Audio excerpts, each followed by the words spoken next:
Sa issue sa Senado naman, ako naman. O, ito naman sa Senado. Pero bago po mangyari ang mga ganyang klaseng usapan, ulitin lang po natin ha mga kababayan, baka naman pwede mag-subscribe na po kayo kasi sa mga nanonood, 52% hindi nakasubscribe. Pero alam nyo ha, nakita ko yung statistics ha, medyo umaangat na po ito. Marami na po ang nanonood na nakasubscribe. Pero kung maaari pa, yung iba pa, yung remaining na nanonood, baka naman pwede kung tayo mag-subscribe. Okay, ito na nga. Kasi may balitang sisipain na to si Soto. Kasi may humirit pa kaganina. Anong hirit? Ito, hirit oh. Thank you very much, Madam President. Madam President, nice to Nako, see you on the... bakit tinawag na ganyan? Even if dinideny ng minority, ladies and gentlemen. At parang ayaw nila. At sila ay nagkasama-sama at sila ay nagkakasundo. Nasama-sama sila. They don't want compromise. There should be a change in leadership. Hindi yung si Soto, tapos itong si Legarda. Palit muna tayo para tumahimik na yung kuku na yan. Kasi may ingay ngayon yung Senate President, di ba, na papalitan o kudeta sa Senado na papalitan yung Senate President. So para patayin nila yung usap-usapan na yung para magta-term sharing daw etong si Legarda at saka si Soto. Pareho lang naman pinanggalingan yan eh. Pareho sip-sip yan kay Marcos eh. Wala naman pinagkaiba yan dalawa na yan eh. Hindi, totoo, wala naman pinagkaiba yan eh. Parehong sip-sip yan kay Marcos, parehong sunod-sunuran lang yan kay Marcos. Ba't natin lalagay dyan? Akala ko ba check and balance ang Senado? Dapat kung tayo magpapalit ng Senate President, walang iba kung hindi manggagaling sa minority. Yung mga matatalas ang isip dyan. Si Marcoleta, si Cayetano. Di ba? Ang daming matatalas ang isip sa minority, bakit manggagaling dyan? Yung nanlalaglag ng kapwa senador. on the...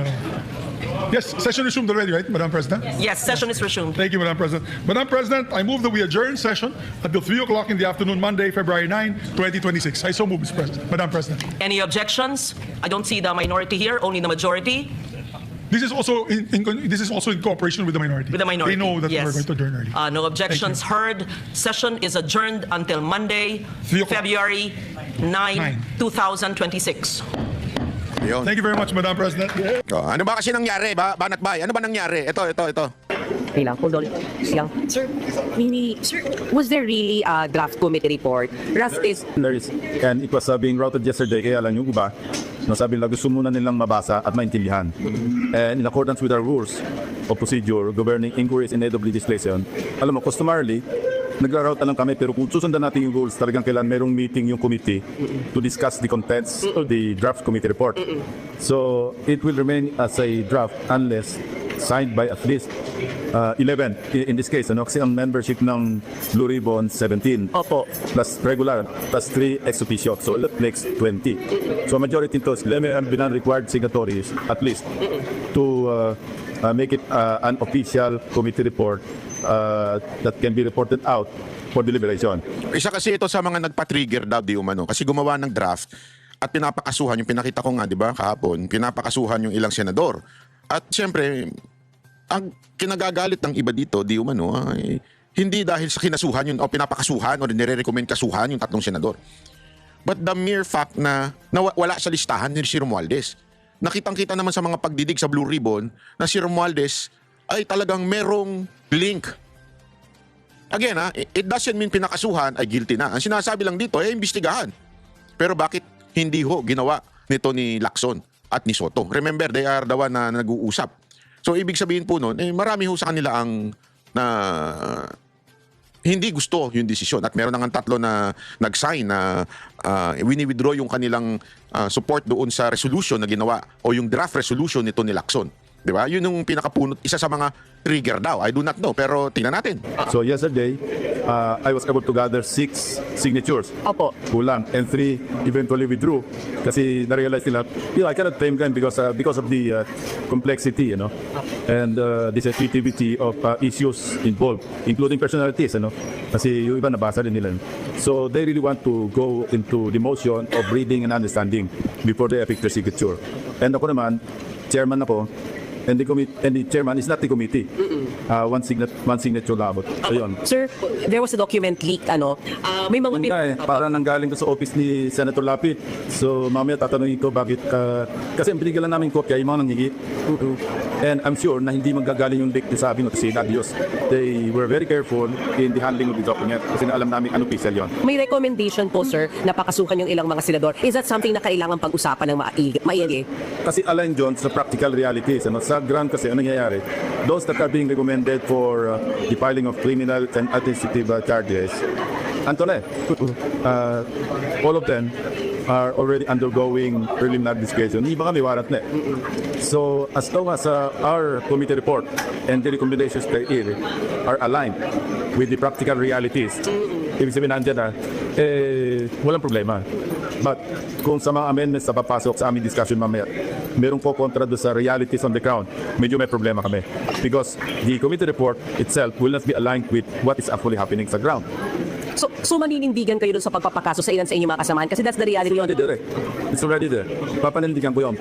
No, while the committee report or the draft committee report was prepared by my staff under the guidance of the DR Council, Attorney Gerard Mosquera, who used to be Deputy Ombudsman for Luzon and dating very competent.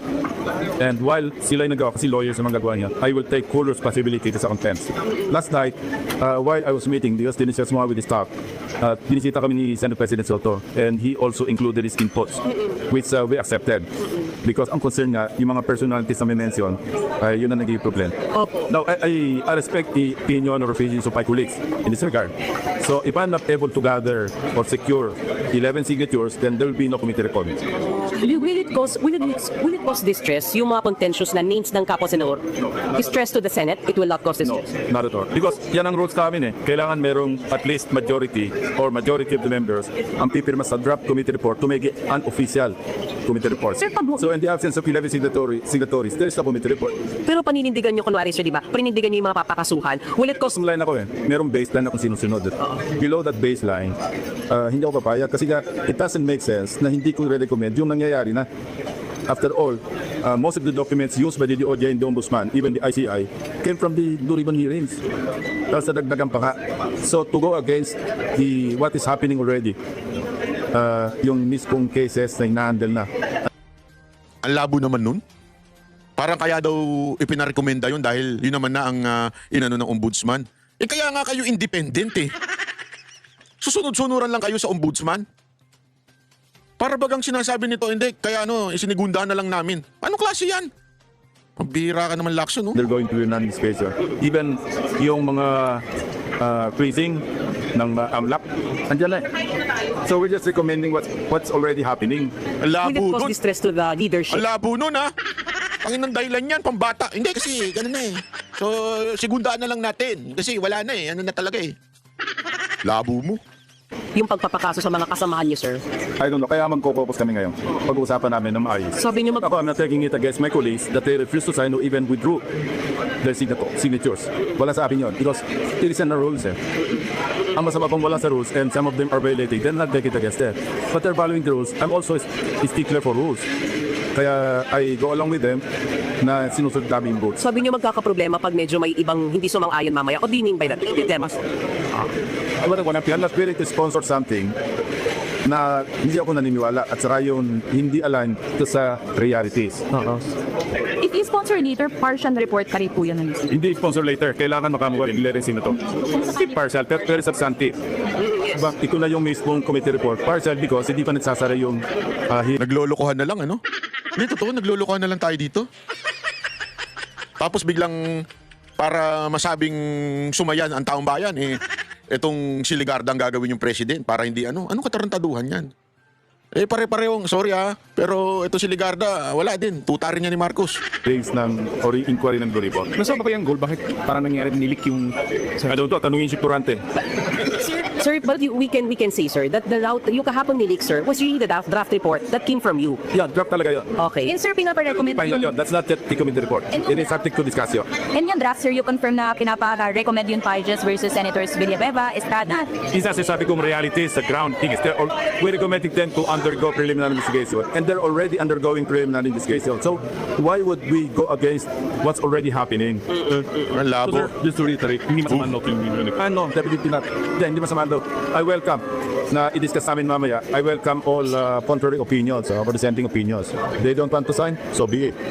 Because that's supposed to be the case because we have our rules to follow, rules of procedure governing inquiries in aid of legislation. Sir, since same naman po yung draft niyo at yung nag-leak, we can use it. Tama po ba, sir? We can use it. Because it's only a draft.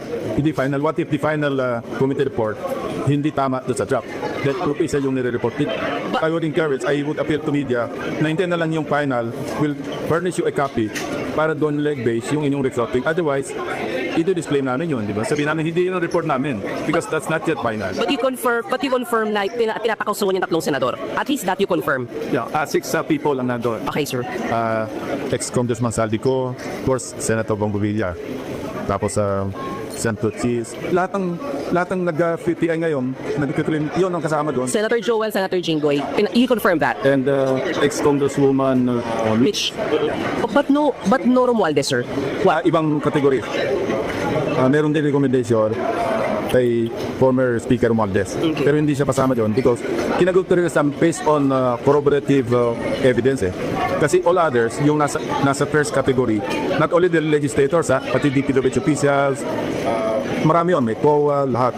Pero sa legislators, pinacategorize namin sila into different levels. So, yung pinakahuling level, ito yung na-mention ng pangalan, pero walang validation at saka walang corroboration. So how will we treat them? Because their next mention will be mentioned in the committee report. Pero ang recommendation is further fact-finding inquiry. Hindi nanganganib makudita si SP dahil pinapakasuhan yung mga kasamahan nyo, sir? Mag-uusap-usap ka kami mamaya. Yeah. It will cost is... Ayun na yung cue. Isa sa mga dahilan kung bakit, di ba? Isa sa mga dahilan, yan ho ay, sorry, nangyari doon. Nawala. Oh, sorry. Kailangan ko ba? Kung acceptable at mapagkaisa namin, edi yun ang lalabas na committee report. Pero kung meron akong bottom line, I will also parang counter kung ano rin nangyayari sa ground. That's not practical at all. Because hindi ko i-recommend na i-investigate mag-undergo ng preliminary investigation. Pero lang ang preliminary investigation. Kung ipapatanggal sa kakasuhan yung tatlong senador, pangayas. Sponsor it. I will let somebody sponsor it. If there is any taker. Oo. Magko-collect ka na ng 11 signatures mamaya, sir? Malalaman namin kung may Kung magkasundo kami sa final draft, magpipirmahan na rin kami mamaya. So I can report it out next week. But possible the pirmahan can happen in the days to come? Yung signing? Nakarete na kasi yung draft based on initially na pag-usapan namin. Pero kung may mga additional input, incorporate namin yun. So i-reroute ko yun based on their recommendations and suggestions. Ayan. So kitang-kita natin mga kababayan kung ano nangyayari sa Kamara ay sa Senado at maraming haka-haka lumalabas pero isang sure talagang they disagree with some senators disagree with that committee draft report. Ngayon, para masabi na kesyo, hindi, ayusin namin to. Ayan, sasabihin lang nila, draft yan, ganito. Tapos, tila may pagbabago pa daw sa Senado ng Senate President at kaya tinawag itong si Legarda na Madam President. Pero, again, wala akong saysay ho itong mga ganitong galawan kung manggagaling din ang Senate Presidency sa majority. Kasi bakit ba? The mere fact na may problema sa majority yung mga chairmanship, halimbawa doon sa committee ng foreign relation, di ba? Bakit si Erwin Tulfo ay isang bagito. Isa sa alam mo, ito para lang sa kaalaman ninyo. Pag nagpalit ng presidente, alam niyo ba unang dapat malagkaroon ng sekretary ay ang DFA? You know why? Because foreign relation ay napaka-importante sa Pilipinas. Kasi as part of the entire world, kailangan maging stable kagad yung presidenteng bago, yung kakapasok na presidente. How are they gonna communicate that? Through the DFA. DFA is very important.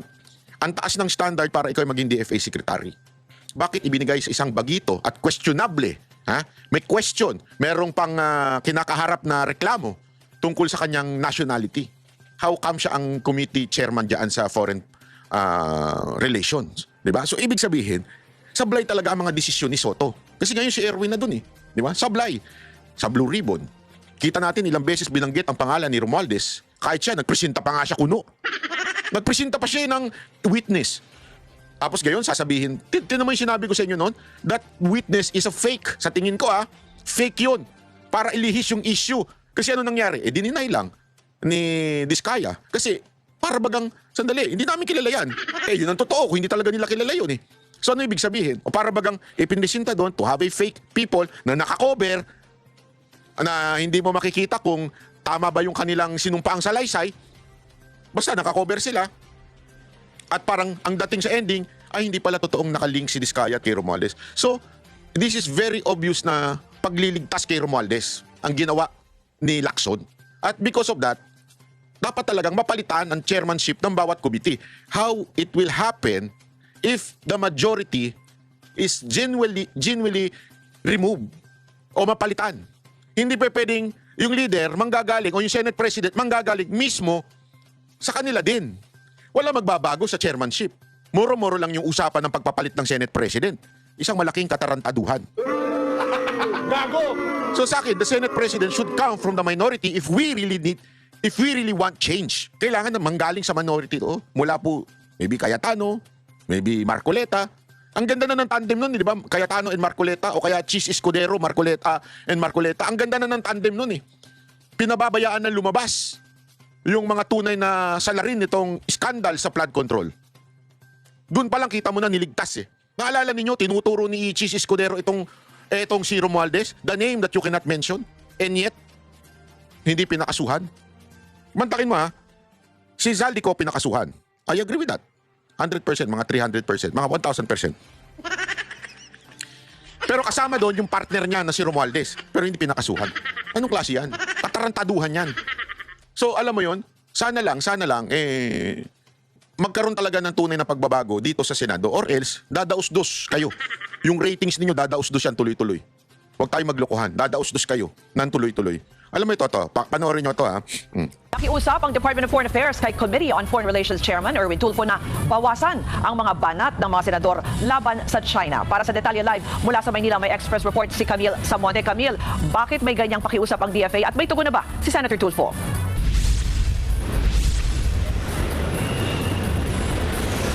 Ruth, kakausapin daw ni Senator Erwin Tulfo ang mga kapwa-senador para nga i-tone down o bawasan ang anyay personal attacks laban sa ilang opisyal ng China. Naapektuhan daw kasi nito ang kasalukuyang negosasyon ng Pilipinas at China sa pagbuo ng Code of Conduct o COC sa South China Sea.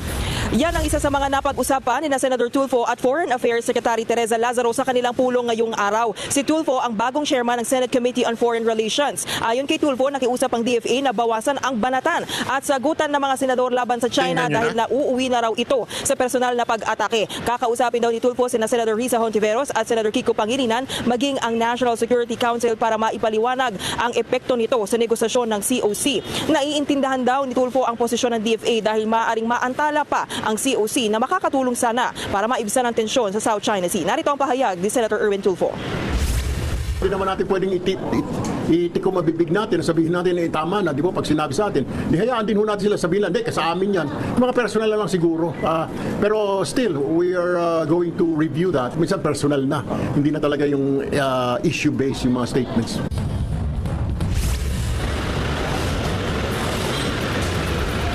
Ruth, makikipagpulong din daw si Senator Erwin Tulfo sa Chinese Embassy at Ambassador nito para nga pag-usapan yung iba pang issue kaugnay ng pinag-aagawang teritoryo. Ruth? Yan po ang Express Report ni Camille Samonte. Mga kapatid, Ruth, alam nyo para sa ito ang linaw-linaw dito. Ultimong DFA na nagsabi. So mali yung kasinungalingan ng mga sinasabi nila Ontiveros at ibang pang mga lukulukong merong anti-China kuno narrative. Mismong DFA na nagsabi, pwede ba hinay-hinay lang tayo kasi nakikipag-usap kami. Alam mo, DFA, kung ako sa inyo maglabas kayo ng statement, pati si Tariela, sitahin nyo na. Kasi siya talagang pampagulo eh. Pampagulo niya si Tariela eh. Di ko alam kung anong nasa isip niya eh. Kung nagawa nyo itong sabihin dito kay Senator Erwin, na kasi siya nga yung DFA, yung siya yung Foreign Relation Committee chairman eh. Kung kaya nyo sabihin na, pwede ba sabihan naman natin yung mga senador na hinay-hinay. Although it's pakiusap. Kasi hindi naman pwede makialam ang DFA. Pero nung nakipag-meet na yung DFA secretary, nakiusap na hinay-hinay tayo kasi we are under negotiation. So, wag na nating palalain pa yung sitwasyon. Ayan ha. So, this confirms kung ano yung sinasabi ni Marcoleta. Di ba? Anak ng tutsang kalabaw. Tapos, sasabihin ninyo, anti-China. Ay, pro-China si Marcoleta. Paano tong DFA? Pro-China na rin. Di ba? Sana, lawakan natin yung ating pag-iisip tungkol dito. Kasi, kita nyo naman ito. Ito pa. Alam mo, meron lang ako isang kokomentuhan na. Ito talagang makataiblak eh. Ito talagang mga makakaliwa nito eh. Kakaiba utak talaga eh. Ito kasi ang ganda ng ginawa ng kapulisan natin. In fairness, this is good. Ito kasi talaga yun eh. Ito, napasok. Binatikos ng netizens ang Indang Municipal Police Station dahil sa kontrobersyal nitong iwas rape tips. Pero buwelta naman dyan ng PNP chief kung nasaktan sa post, edi mag-file ng reklamo. Tutots naman, tutots yan. Iwas rape tips ayon sa Indang Municipal Police Station. Una, iwasang dumaan sa madilim na lugar, lalo na kung mag-isa. Pangalawa, Mali ba yun? Tama yun, di ba? Tama yun eh. iwasang makipag-inuman sa hindi kakilala. Mali ba yun? Yan ang hirap eh. Di ba? Totoo naman eh, tama naman yan eh. Ang dami kasi dyan, pare, inom tayo, tagay. Sabi nga ng kanta, pag may alak, may balak. Di ba? Yung mga kalalakihan, gago yan eh. Mga putang ina yung mga yan eh. Dadaanin sa alak, lalisingin yung babae para Hintigan ko na masabi. Para mabengbang nila yung mga babae. Tatanga-tanga naman yung mga babae. Nagyenggeng din. O aesthetics. Okay lang yan. Kaibigan ko yan. Tropa yan. Tanga. Ang tropa, pag nalasing, hindi ka binabanatan, hindi ka binibengbang. Hindi yun ang totoong tropa. Kaya nga parang maiwasan mo, kasi hindi mo naman masasabi pag lasing na, wala na sa katinuan. Kaya tama yung sinasabi ng kapulisan. Pangatlo, kilalanin muna ang mga taong sasamahan. Isa pa yan. Ang hilig-hilig natin kasi, di tayo masatisfy doon sa jowa natin. Sasama kayo kung kani-kanino para matikman. Sorry. Para alam mo yun? Kasi gusto mo yung excitement. Sasama ka ngayon sa iba. Kahit hindi mo naman syota. O hindi mo jowa. Ay hindi mo alam, meron palang record ng kamanyakan. Anak na yun ng wewe eh. Tama naman yung sinasabi ng pulis eh. Pang-apat, huwag agad maniwala sa mga taong nakilala sa social media. Isa pa yan, daming tanga dyan. Di ba? Makikipag-usap sa social media. Minsan peke pa nga yung picture. Pagdating sa, para bagang yung mga order sa mga online shopping, ang ganda ng itsura. Pagdating sa'yo, ang rupok ng mga binili mo. Parang ganun din minsan sa social media eh. Ang ganda sexy. Pagdating, nakalunok ng pakwan. Syempre, talo-talo na rin yan. Laman na rin yan, sabi ng mga manyakol. Di ba?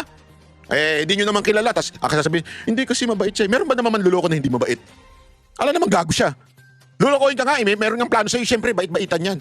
Hindi mabait naman siya. Ilang taon na kami magkausap niya sa social media. Mabait yan. Natural. Alam mo sabi niya, may plano ako sa'yo. Meron gagasain kita. Alam naman ganunin ka niyan. Syempre, babaitan yan. Kung ano-anong Gcash sa'yo. 100, 150, 50. Di ba? Tapos, pagdating nun na nag-meet na kayo, halika inom tayo. Sa tayo inom? Diyan, sa Misogo, masarap ang fried chicken dyan. Masarap pala fried chicken, ba't di kayo sa Andox? Promotion, Andox, baka naman. Gago! Di ba? Ba't kailangan doon sa Sogo? Hindi ko sinisiraan yung Sogo. Ang ibig ko lang sabihin, masarap din yung chicken. Ay, hindi ko pa pala natitikman yung chicken. Hindi po ako nagpupunta doon. Siala po ako, siala. Joke. Ibig sabihin, hindi ko po natitikman yan. Hindi ko sasabing hindi masarap ang chicken dyan. Ang punto ko lang dyan, nakilala mo ko saan, natural magiging mabait yan. Alam namang hindi mabait yan. Yan ang solusyon ng istasyon para hindi ma-rape. Anong Pero problema? maling paniniwala na yan ayon sa Gabriela. Maling paniniwala daw, sabi ng Gabriela. Kaya pala maraming nagagahasa sa bundok. Di ba? Doon sa bundok, maraming nagagahasa. Alam natin yan. Maraming nag-report sa atin yan. Kahit nga lalaki, ginagahasa dyan eh. Di ba? Sa post, iginiit ng grupo na wala nang pinipiling biktima ang karahasan. Halimbawa nila, ang biktimang 81 years old na taga-Albay at ang 10 buwang gulang na sanggol sa Makati. Pati si Miss Philippines Earth 2025 napareact sa post na yan. Caption niya, quote-unquote, "Iwas rape tips correct version, huwag mang rape." Git pa ng beauty queen. Hanga din talaga. Oh my golly! People in the house! Matik naman na yung wag mang rape. Ang sinasabi lang dito, ganito yan eh. Pakialaman mo yung mga bagay na nakokontrol mo. Huwag mong pakialaman yung hindi mo na nakokontrol. Yung mga rapists, mga kriminal, pulis na bahala dyan. Diba? Sila yung magbabantay. At alam ko, mga kapulisan, kasi marami rin akong kilalang pulis eh. Ayaw naman nila yan. Alam mo, gusto nila yan. Binabantayan naman nila eh. Kaya lang, syempre, paano kung inuman na? nandun kayo sa bahay, nandun kayo sa kung saan mang lugar, o minsan nagre-renta pa ng mga private resort eh. Kung nandun kayo, pwede bang pasukin ng pulis yan? Hindi. So, yung mga kontrolado nila, gagawin nila yung responsibilidad nila. Pero yung kontrolado mo bilang kababaihan, gawin mo naman yung responsibilidad mo. Ayaw mong ma-rape, pupunta ka sa inuman, naka-pek-pek shorts. Pupunta ka sa inuman, naka-skirt, walang panty. Isang taas lang, tapos na, finish na. Diba, hindi naman pwedeng ganun kung ayaw mong ma-rape. Eh, ikaw mismo, gusto mo eh. Tapos pagka iiyak ka. Ginangjang ako eh. Anong ginangjang? Basta ginangjang ako. Oh, kasalanan mo, pumunta ka doon sa inuman, puro lalaki. Hindi, kasi may mga prinsipyo pa, yung mga hindot na mga babae, mga makikiring, mga kiringking na mga babae. May mga prinsipyo pa yun eh. Hindi. Mga ko talagang malapit lang ako sa mga kalalakihan. Tropa, mga lalaki, tropa ko yan.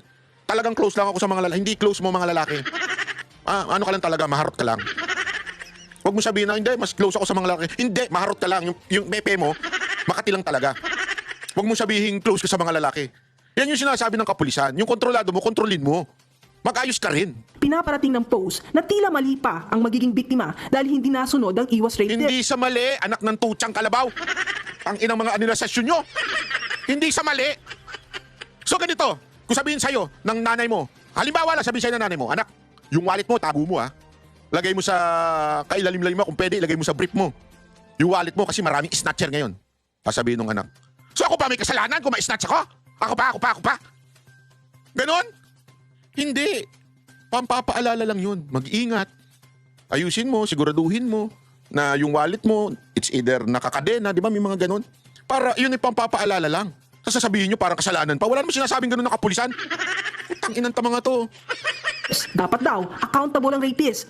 Hindi rin daw responsibilidad ng biktima na umiwas sa rape. Responsibilidad daw ng Estado na pigilan at parusahan ng rapist. Totoo ba yan? So kung nagpunta ka doon sa isang party na puro kayo sabog, halimbawa lang, ikaw lang yung babae, tapos ano yun? Party-partihan. Ano mo na, candy. Tapos sasabihin mo, hoy, mga pulis, protektahan nyo ako ha, na hindi ako ma-rape habang jumiginom ako dito, tsaka nagpa-party ako dito, nagke-candy. Tarantado ka ba? Ikaw yung pumunta doon na mag-isa, hindi mo kilala yung mga tao doon, nakiparty ka, tapos sasabihin mo kasalanan ng pulis kung ma-rape ako. Tapos yung suot mo, halatang gusto mong ilabas yung kuyukot mo na maitim. Tapos sasabihin mo, hindi kasalanan ng pulis yan kaya ako na-rape. Ano to, gago? Taka ka? Sagot naman ni PNP Chief General Jose Melencio Nartates Jr. Sige na lang silang batikos, pero mag-file na lang sila ng admin case if they find they were hurt and or their rights had been na-violate. It is sanctioned by the Philippine National Police in giving tips, no? Whether personal and or as a unit. Nagbabalita mula sa frontline. Alam mo, ang nagustuhan ko dito kay Nartates walang biro, ang nagustuhan ko dito, hindi niya nilaglag yung unit ng kapulisan na nag-post niyan. Dahil dyan, papalakpakan kita, sir. Saludo ako sa'yo. Tama yung ginawa mo. Huwag mong ilaglag. Panindigan mo. Tayuan mo yung mga kasamahan mo na sinabi yung tama kayo dyan eh. Sorry ako kasi I'm in the ground. Nasa baba ako. At alam ko yan. Alam ko yung mga ganyang klaseng style ng mga manyakol. Bakit to? Kasi ako mismo, meron akong mga kaibigan na kababaihan. Lalong-lalo na yung grupo ko, di ba? Puro kababaihan yun. Oo, they would, sasabihin niba, kasi sila sumasayaw ng siksi. Naturalmente, art yun. Pero pagdating sa labas, hindi naman sila nakasiksi na lalabas. May mga bouncer din sila. So, ibig ko sabihin, sa labas, sinasabihan sila. O, ingat kayo, ganito. Yung trabaho lang nila na yun. O, ganun din naman sa mga kababaihan. Di ba? Halimbawa, may trabaho sila sa mga call center. Hindi mo maiiwasan na makipag-usap sila doon sa mga tao doon sa call center na hindi nila kakilala. Or maybe attend parties doon sa call center na yun, na hindi nila kakilala. Oo. Pero siyempre, sasabihan sila ng mga nanay nila, ng mga magulang nila, mag-ingat kayo, ganito. At ang kapulisan may paalala din, wag niyong gagawin tong apat na ito ha, para hindi kayo madali dyan. Kasi remember, hindi naman basta-basta papasok kami, babantay yung pulis. Sa party nyo. Walang rapist dito ha. Hindi pwede. Kaya nga may paalala ang kapulisan, huwag kayong sumama kung hindi nyo naman kilala. Diba? Kung huwag kayong makipag-inuman. Kung wala kayong kasama. Alam mo bakit nyo ginagawa ng issue ang kapulisan? Sorry sabi ko nga sa inyo, pag tama palakpakan, pagbalibanatan dito sa channel natin. Even if ito'y under kay Marcos, I don't care. Tama yung ginawa nila Tama yung ginawa nila at dapat suportahan. Ito mga tae-black na to, ewan ko kung ano nasa isip nito mga Gabriela na to Alam mo, kesa nasitayin nyo itong mga pulis, Doon sa bundok, marami nagagahasa doon. Report yan mismo ng mga dati ninyong, ewan ko kung dati nyo ba kasamahan yan o dati nyong mga tauhan yan. Kasi, di ba, naalala nyo? Kami mismo ang nag-interview sa mga IPs noon na nare-rape sa bundok. Oh, bakit hindi yun na lang sitahin nyo? Bakit ito pinakikialaman ninyo? Ay, naku kayo talaga, oo. Good job, PNP Chief Nartates, sa paninindigan mo sa kapwa natin mga kapulisan. Tuloy nyo lang yan. Huwag kayo maniwala dyan sa mga gago na yan. Huwag kayo magpapaniwala dito sa mga siraulong kung ano-anong pinagsasabi. Mga walang kwenta yung mga yan. Yan, mga mema lang. Ha? Okay? Maraming salamat po. Ako po si Banat Bay. Magkita-kita ulit tayo sa susunod nating video upload.